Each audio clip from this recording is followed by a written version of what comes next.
Welcome to the Rant Live.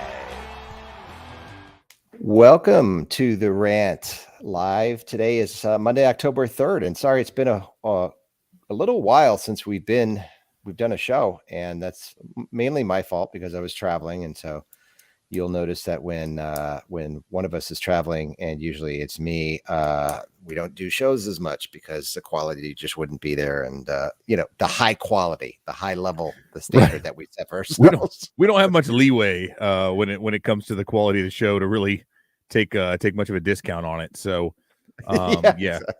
be like when you go to the Dollar Tree, you know what I mean? Like you can't really expect, you're not waiting for the sale items, right? There's not a sale rack at the Dollar Tree because it's already cheap. So we don't But need if to there discount were, this that product would anymore. be what our episodes would be like if we were trying to do them when I was just randomly traveling.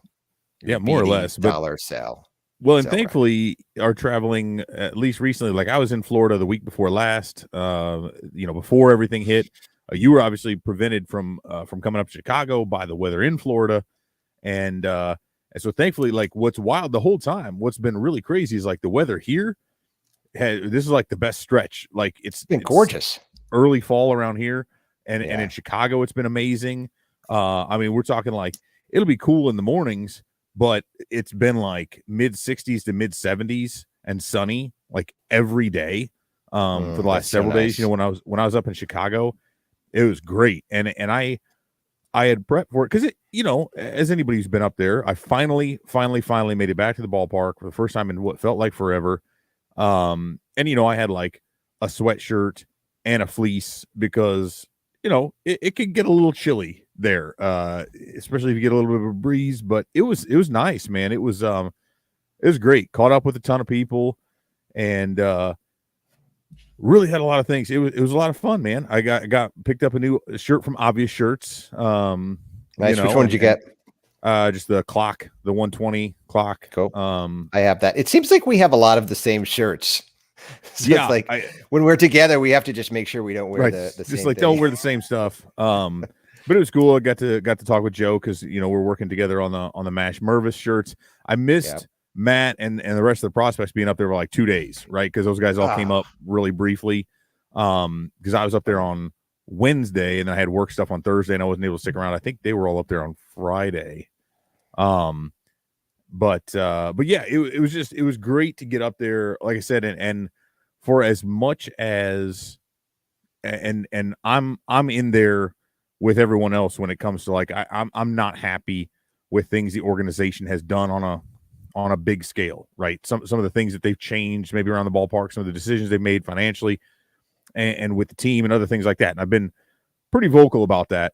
But at the same time, that does not remove from me the joy of being able to go to the game. And I ended up barely sitting in my seat. I did for a few innings, but then ran into a bunch of people, and I ended up going out to the bleachers and sitting with Crawley and a bunch of other folks. And after the game, Danny Rocket, good friend, he was out there. The guys from the South Bend Cubs, their broadcasters were there. A bunch of other friends, Sarah Sanchez from Bleed Cubby Blue, Ken Schultz, who's written for us here. I met him for the first time, right? There were just, anyway, it was really cool to finally catch back up with and meet for the first time. So that, to me, I was like, the game, and this is going to sound bad because I don't want this to be like, oh, Cubs fans will show up no matter what, right? Because that's kind of how it comes out. But, I mean, come on, where are we right now? But in that sense, and there were plenty of open seats there, right? So let's debunk that. But for me to have gone back, because that was the first time I'd been in the ballpark for a game since late 2019, as odd as that sounds. That is crazy. Because they didn't have games in 2020. Yeah. And I didn't go last year. I've made it to Cubs games in other ballparks, just not at Wrigley. And I didn't go this year. Yeah, and I barely made this one. I was going to come, as you mentioned. Right. I was in the Caribbean, and the hurricane was hitting Miami, and I had to fly through Miami to get to Chicago, and I was going to come on Wednesday, and Wednesday was when the hurricane hit not Miami, but Florida, and they canceled all the flights. So it's just, God just didn't want me to be up there. I guess, but no. So rather than it wasn't like, oh, Wrigley's a party and everybody just does all this. I think I had like beer at the game. No, I had a few with people beforehand and after. But just being able to catch up with people and being back there and being around some kind of long time and some more recent friends, but just catching up with people in that regard was really, really cool. So I was glad I had the chance to do that. I ended up staying out much later than I had anticipated. Partially because because people were just out and we just hanging out at Murphy's, right? And seeing some more people burning a baseball out on the street with the ball hawks and just Did you weird end up spending stuff. the night Thursday night? No, I came back. I had a work thing that ran till about 1:00 in the afternoon on Thursday. And so I just headed out from there because I was downtown. And thankfully I left when I did because I missed Chicago traffic. However, I-65 is under construction in parts. So a drive that should have taken me 3 hours took me a little over 4. So I was at a dead stop for like an hour, roughly 2 hours into my drive. So thankfully I did not have to also deal with the mess of Chicago traffic ahead of time. So it worked out, it worked out okay. And the Cubs just keep on winning. So there we go. Insanely. Yeah. It's pretty wacky that keeps happening, but yeah. Oh, just on your point. So next season though, I've already blocked off. So here's what happened with this season. Quick story. I know everyone's super interested in our story about why I didn't come. But we have a buddy, Tommy, who does parking around Wrigley Field. So if you're ever going to a game and you need parking, look up Tommy Parking. What's his? Do we have his Twitter? I know he changed it because he got booted for a while and then he came back. So I forget what he's on now. It's like Tommy I'll look it up right now. But yeah, it's like Cubs Parking. We'll put it in there.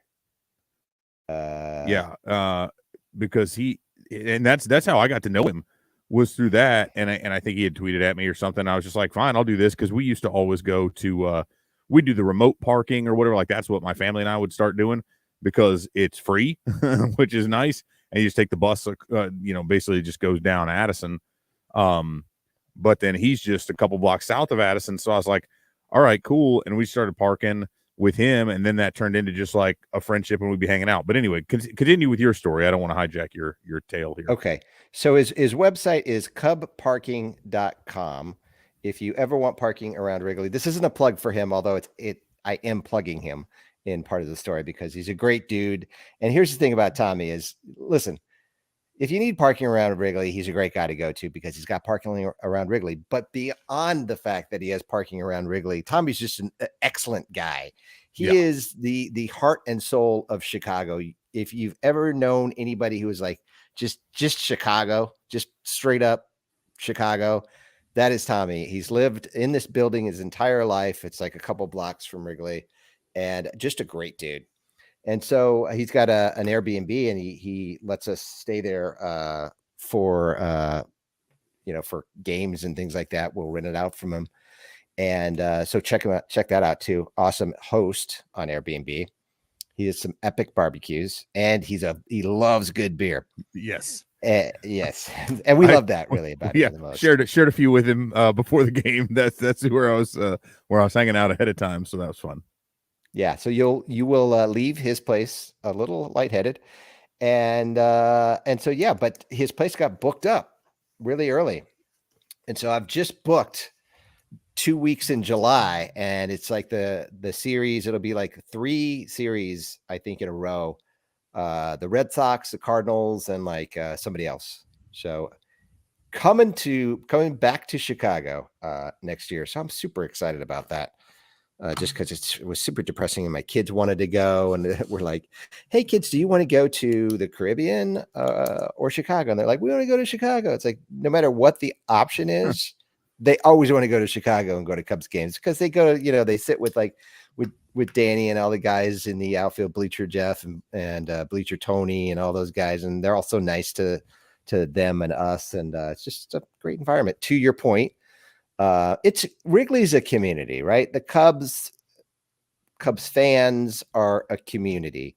And so the team is just something that we all gather around, and that's always kind of what it's always been. And so that's the coolest thing about the Cubs. And unfortunately, the Ricketts figured it out, and they're billionaires, and they bought a team, and they're making money off of it. But the future's bright. Yeah, and I got to think. So it's funny because I got it. Some people are like, they're making more money this year than ever than they have before because they're spending so much less on payroll. There's no way.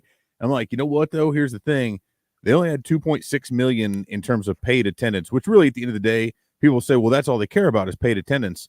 Well, maybe, but I will guarantee you, 2.6 million people did not go through those turnstiles, which Yeah. means there's a few 100,000 less than that made it through. So that's that many fewer hot dogs and beers and T-shirts and hats and things like that. So if you're looking at the gate alone at a $50 average ticket price times, they're missing out on about 600,000 to 700,000 people.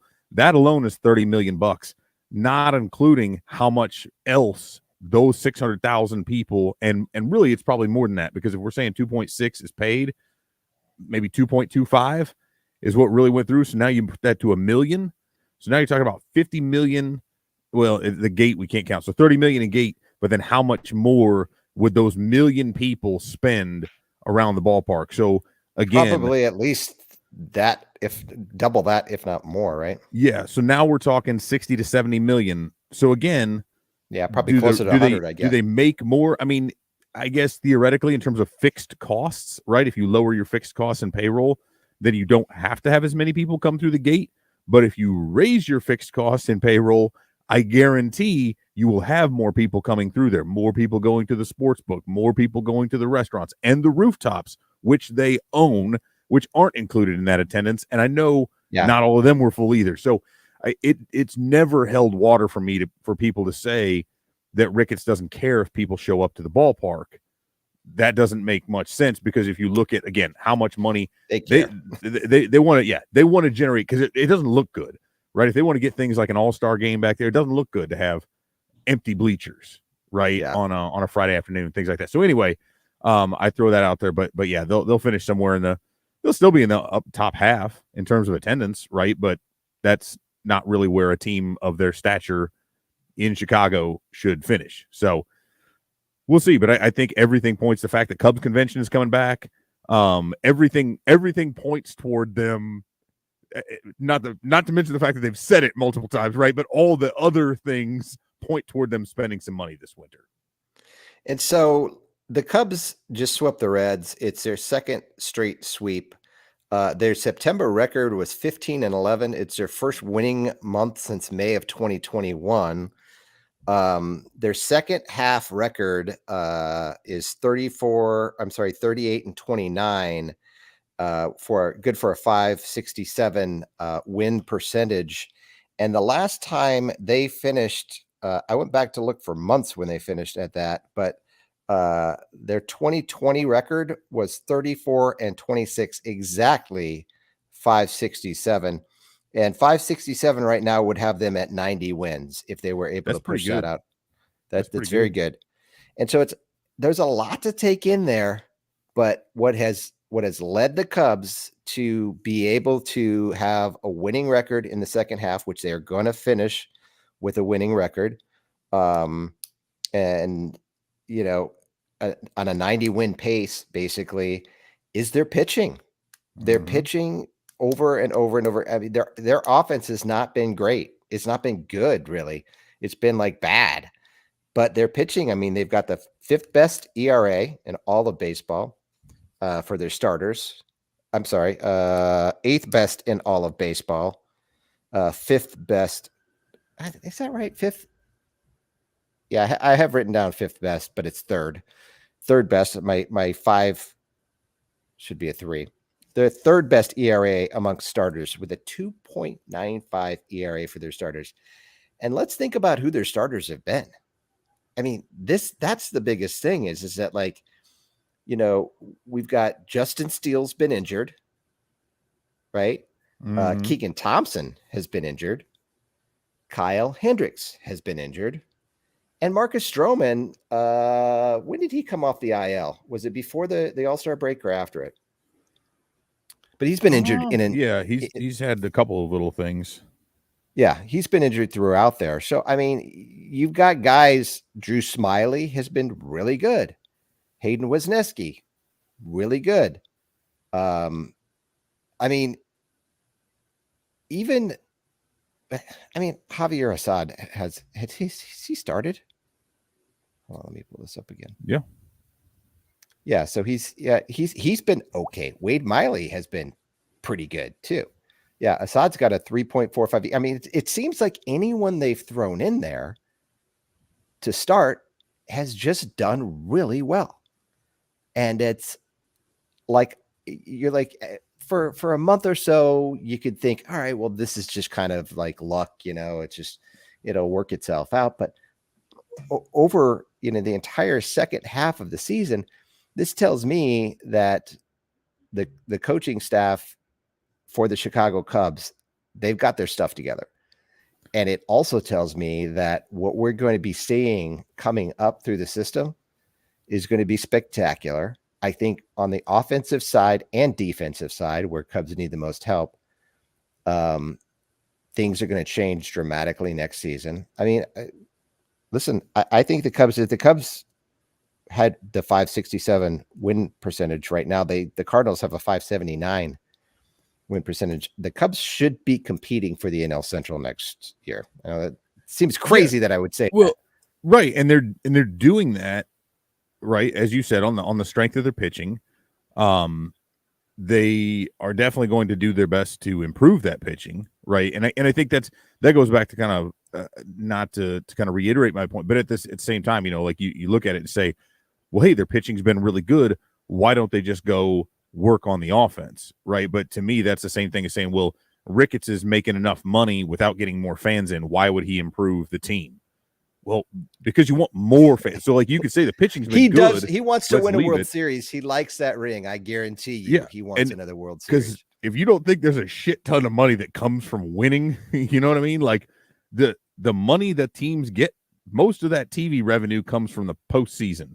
And then those teams get a lot more gate in the postseason. They get to charge a lot for the money in the postseason. So, again, there's, and not to mention, the gear that you sell and all that extra stuff, right? So, getting an all-star game at Wrigley would be huge. And they pay the players extra, but they don't pay the players nearly as much extra as they make in the postseason. Right. Absolutely. And so if they go and get, so as good as the pitching as good as the pitching has been, if they get a legit, right? Because right now you're looking at Stroman and Steele as your 1-2. Toss it up, put them wherever you want. Stroman's been pitching really, really well lately, and his last 3 games at Wrigley have been very, very good after he started out really poorly at Wrigley, which is nice to see. With the question mark about Wisniewski, because I think he can perform at that level as well. Right, and he entirely could. But if they go out and get a legit number 1, right, and we've seen them try to do that before. We'll see how that works. But whether that person ends up pitching like a number 1 or not, it solidifies everything. It helps with everything. We've already seen most of the starters don't go very deep, so you move a couple guys in there, whether you're talking about Caleb Killian or Javier Assad, Jordan Wicks, DJ Hers, whatever. A lot of these guys can come in and work in long relief, right? But getting that top guy really helps with everything. Plus, Hendricks is only on for 1 more year. Stroman may only be for 1 more year, so you need someone to bridge that gap beyond just next year. But that alone makes a tremendous difference. Then you go out and improve. You just talked about the offense. Right, a lot of these games have been winning lately, have been low-scoring affairs, and they're winning. They had one where they kind of the last couple of them they kind of have blown out the Reds early. Right, there've been a couple of those, but by and large, they're winning like 1-run, 2-run games. It's 2-1. It's 1-0, things like that. If you shore up that offense, upgrade the defense a little bit, I think Seiya Suzuki is going to be he's been great since he came back from the injury, and he's been really good these last couple games after I think it took a weight off his shoulders to have his child born. Obviously, having a pregnant wife back in Japan psychologically cannot be easy. That guy has looked great lately. Nico Horner's coming into his own. Thankfully, this last health thing was pretty brief and doesn't seem too bad. And, I mean, I'm telling you, and people think, well, what is competing? I don't want to just win 85 games. Like, well, Rome wasn't built in a day. And what you need to do is put yourself in a position to be able to win. And realistically, man, they played in 50 like 50 games of 2 runs or less or something like that, or decided by 2 runs or less. Mm-hmm. Maybe it's like those are 1-run games, like 40 some 1-run games or something. I mean, there's a lot. And if we're talking about, if you think it takes a tremendous upgrade to win those games, well, then you're just being silly, right? They've lost a lot of games, but they could absolutely go out there, make a few tweaks, get some of these guys, and stuff's got to work out too, right? Like, I'm not just saying, oh, you sign 2 players and automatically you've gotten better, because we've seen that before where they went out and they thought they had to improve around the edges, and then their core players actually performed worse the next year, right? And it all just fell. So you still have to have these guys continue, but I feel like they've done a much better job developmentally. I love where the pitching's at. Give me a couple bats, right? Mervis comes up. That's some lefty power. I feel really, really good about their potential to get a lot better, because they're not, when you watch them play a team like the Reds, or you watch them play the Pirates as they were there lately, you look at it and say, okay, those are legitimately bad teams, right? The Cubs are not a legitimate, they got a bunch of guys you've never heard of, but they don't, a lot of these teams get late in the season like this and they give up. They look just lethargic and tired and bored and like they don't want to be there. This Cubs team doesn't look like that. I'll give them credit for that, man. No, they don't. They've They really have kept energy. fighting and been fired up. Yeah, they've been having fun, which is really nice to see. It's taken a lot of the it's kept the air in the balloon, so to speak. Guys like Franmil Reyes and, I mean, Nelson Velasquez, Christopher Morel, a lot of fun. So, you know, we'll see. There you go, 26 and 26 in 1-run games. That's 52 1-run games, and they're at 500 in those games. What if but so in the first half of the season, they were 11 and 20 in 1-run games. The second half, they're 15 and 6. See, and that's the difference. So that's huge. So think about that. In that first, so they were, what did you say? They were 11 and 20 in the first half. So what if you just, right, just in those games alone, if you change 6 of those, right, and now you're 17 and 14 in those games, like that, and that's just a few games here and there, which, again, and we talked about that months ago. I said, what a difference would it make? Because they were on a losing streak, many of which they weren't getting blown out. They were losing close games. Like, if you get one more solid middle of the order hitter, that could change the entire tenor of the whole thing. So, you know, I mean, you have to go get those guys. They have to want to be there, and it has to work out. There's a lot that's going on. It's not as easy as just insert tab A into slot B and everything works, right? But they've got a ton of money that they can go spend. Even if they don't go to $200 million from the payroll, they can spend a lot and still only be at like 150, right? So it's not a big jump with some of the players they've got coming up at all. No, and I mean, it's just so surprising the second half how good they've been. And I think it's a test. Like I said, it's a testament to the coaching staff. You've got a hats off to David Ross. I mean, this is a guy that's going to be hopefully the coach of the Chicago Cubs for the next 20 years.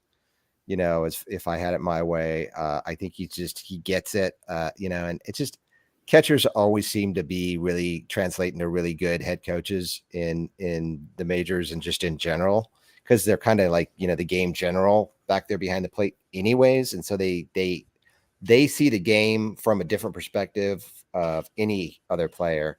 And I think that's really, like, yeah, comes through for David Ross. It's been a good year. And so, yeah, I don't know. It's, you know, I think we can do more of a recap because we've got 3 more games. Like maybe later on this week, we'll do more of a season recap because I'd like to have kind of more of a full view of the season, and we can go through who we think our MVPs are and all that type of stuff. But I just think that, you know, a 15-11 September record, it just says so much for the core of this team and what these guys are. And what's crazy is to think about the fact that, you know, with Chris Bryant and Anthony Rizzo and Javier Baez and all those guys, the Cubs couldn't get it done.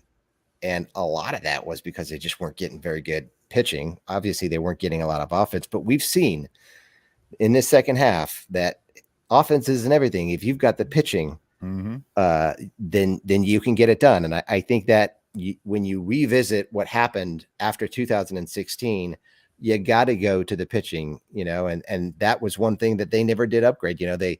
They traded for Jose Quintana, and he was a bust as far as I'm concerned. I mean, every pitcher who's pitched for the Cubs this year is better than Jose Quintana. And although he's been how pitching really well this year, so like he's been awesome in the second half. Like, where was this guy 3-4 years ago? He's a bum.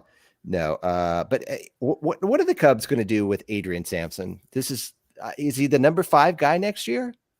And how? I mean, and then, I think you Smiley's pencil him gone. in. Yeah, well, no, I think But Smiley. they got another year I on think they'll him. pick up his option. Miley's going for sure. I think they want to load up on these guys, and you pencil them in, and you try to keep those guys around, because you can't guarantee that you could try to throw a bunch of money at, name your player, right? Is that DeGrom? Is that Verlander? Is that whatever, right? Do you try to trade for Shane Bieber? Those things may not happen, but I think you got to look. I mean, Sampson has been, as much as I was not a believer early on, like, the dude just goes out there, and every time out, he just keeps getting it done. And these aren't all against crappy teams either, so you can go out there and do that. I really think I wouldn't be surprised at all to see them go, I'm repeating myself, but like almost a modified 6-man rotation, or like 5.5 man, you know what I mean? Where maybe you piggyback every once in a while, but you got to load those guys up. And Sampson's flat out said, he was like, whatever my role needs to be, if I got to be coming out of the bullpen, I've done that before, I'm comfortable doing that. But I think you got to look at that guy and as a potential to have that shot, because he sure as hell earned it. Yeah, and I think, I mean, so you got Stroman, Steele, Hendricks, Wisniewski. Those guys, I mean, unless they trade Hendricks, which my hope is they do, because I'd rather see but them for what? trade. He's not. His value is just nothing. He's been terrible for the past 3 seasons. Yeah. Well, terrible for 2, and I guess he was okay. But the last 2 years have been pretty bad. Them, to be honest with you, but because I don't think next year at that age, at that price, and with that performance, my expectation, if Kyle Hendricks comes back, or when he comes back, I would really think that we see a lot of what we've seen from him over the past couple of years was the regression. Him giving up a lot of home runs early, getting behind early.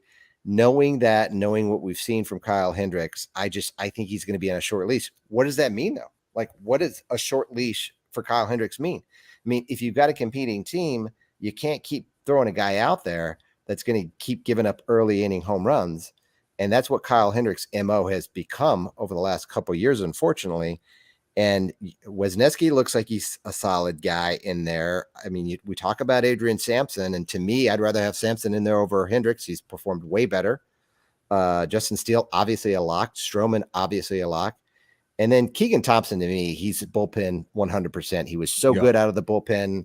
I just think he's a better kind of long guy. And he's looked really good there again since moving back there after he came off the IL, right? I mean, I love him as that long, but that's what I'm saying is, like, to me, he's that long. Like, you pair him up with a Hendricks or, whatever. Like we saw. I mean, when then he's a starter, and Hendricks is coming out of the bullpen. Maybe, maybe. Maybe you get him out of there as although here's what I've always wondered about Hendricks, though, and we had a piece, and I forget now who wrote it, but she was talking about having an opener for Hendricks, right? So then he avoids the first inning. But it's not the first inning, it's his first inning. So, like, if he comes in the 5th, is he still really bad in the 5th? Does he have to loosen up? Is there something, or like go have him throw a simulated inning in the bullpen, right? and then bring him in, whatever, right? Like that's what's kind of weird about. But I do wonder if they start trying to do things like that, because that also saves your bullpen, right? Because that's what we saw with Wisniewski when he was coming in and relieving Miley in his first couple starts. Like, Miley would go for a few, and then Wisniewski's coming in and pitching and finishing the game. I think Wick had to come in for like an out one time by those first 2 games. And then Wisniewski's his first start, he went 7 innings or whatever, and they only needed 1 more pitcher. So, like, that's the kind of length that they can do that. Again, I know that you've got to use those other relievers at some point, but I could really see them doing a mix where you've got a bunch of mid relievers going in there. I got to believe they make a trade in this offseason and trade away some of these pitchers, including prospects in the system. It's just too many guys Yeah. that there's not enough places for them to go. And I mean, you look at the major league kind of question mark in terms of who goes and who stays. And then you've got a bunch of guys in the minors that are just, primed and ready to go next year. I mean, so I don't know. I think David Ross, that's where he's really good. Obviously, as a catcher, he really has a good feel for pitchers. And so I think he's really kind of honed in on that, but should be interesting to see how it plays out. We'll cover that in the next episode. We're going to shorten this episode just because we've got some things going on. Evan's got some things. I've got some things. We all got some things. But the Cubs do play the Reds, and I just wanted to touch on that real quickly. 3 games at the launching pad. Should be interesting. Hopefully the Cubs keep that offense going. They've got Hayden Wesneski going tonight. It'll be his last appearance for the season. Javier Assad going tomorrow, and probably his final appearance for the Cubs unless he comes out of the bullpen next year. And then ace Adrian Sampson with the 3.10 ERA. Man. Coming at you on Wednesday. Hey, tonight's game should be fun because not only is it Wesneski going, but the Reds have got Hunter Green, who's got the 100-mile-an-hour fastball and just some really nasty stuff. So that should be a fun pitching matchup. Just regardless, right? Like throw out the records, don't worry about that stuff, and just watch because those guys are both rookies. They'll be around in the league for a long, long time to come. Nasty sliders. And Green in particular. Here's the thing about Green. I don't know if anybody remembers this. The Cubs homered off him 3 times the first time they faced him, and they scored 5 runs early, but they ended up losing 20-5. That was a game back in May where they just got absolutely shelled by the Reds after getting out to a lead. But Green's a stud. So if you just want to tune in and watch kind of the future of the NL Central, this pitching matchup is a good one tonight. Yeah, definitely. So, well, that's it for the show. Everyone enjoy the Reds series. Hopefully the Cubs get another sweep over them. And if they do get another sweep, they'll be at 76-86. I did not see that coming. With 10 straight to win 10 straight wins to end the season. How wild would that be? Nuts. We'll have to go back and look in the next episode at what we had predicted their record would be. I think we were both right around 70. So let's check it out. They're exceeding expectations. Yeah, they are, surprisingly enough. So that's it for us today. Everyone, thanks for joining. We'll see you next time. Oh, see ya.